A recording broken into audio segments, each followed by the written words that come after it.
దర్శి ప్రజలందరికీ నేను ఒక విన్నపం చేస్తున్నాను. వైసీపీ కార్యకర్తలు ఎన్నో చోట్ల దాడులు చేస్తున్నారు. ఇప్పుడు నేను బొట్లపాలెం దగ్గరకు వచ్చాను. 155, 156 బూత్ దగ్గర 4-5 తలకాయలు పగలగొట్టారు. ఆడవాళ్ళ జుట్టు లాక్కెళ్తున్నారు, జుట్టు పట్టుకొని ఈడ్చుకెళ్తున్నారు. చెవుల దగ్గర అంతా కట్ అయింది. నా మీద కర్ర తీసుకుని వచ్చారు.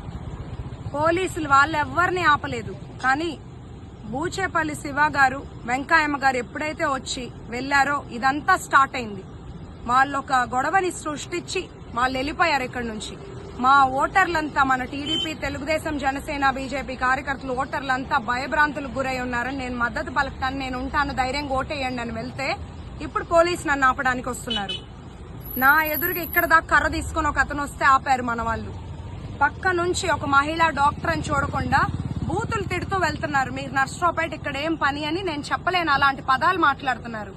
ఆఖరికి ఆడవాళ్లు కూడా మీదకొచ్చి మీరు ఇక్కడికి ఎందుకు వచ్చారు? వాళ్ళు బూచేపల్లి శివ గారు, వెంకాయమ్మ గారు వచ్చినప్పుడు తెలుగుదేశం పార్టీ గాని, జనసేన వాళ్ళు గాని ఎట్లా కోఆపరేట్ చేశారు? కామ్ గా ఉన్నారు వాళ్ళు వచ్చి చూసి వెళ్ళిపోయినప్పుడు. కానీ నేను వచ్చినప్పుడు వాళ్ళు ఎంత న్యూసెన్స్ క్రియేట్ చేశారంటే మీదకు వస్తున్నారు. ఒక ఫీమేల్ అని కూడా చూడకుండా పోలీస్ ఆపలేకపోయారు.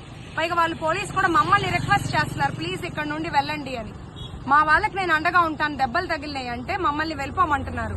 రక్తం వచ్చేలా కొట్టారు. ఒక అతను కత్తి తీసుకొని వచ్చాడు, అప్పుడు వచ్చారు పోలీస్ 10 మంది ఆపడానికి. కత్తులు తీసుకొని వచ్చే రాజకీయాలు ఎంతవరకు సహిస్తాం? నా మీద విమర్శలు చేశారు.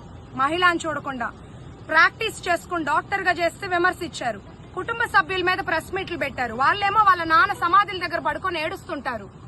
నేను ఒక ఆడపిల్లని, మా నాన్న లేడు, నాకు బాధ ఉంటే ఇంట్లో కూర్చొని ఏడ్చుకుంటాను, బయటకు వచ్చి ఏడవట్లేదు. ఇప్పుడు చూస్తే వైసీపీ వాళ్ళు వచ్చి దాడులు చేస్తున్నారు.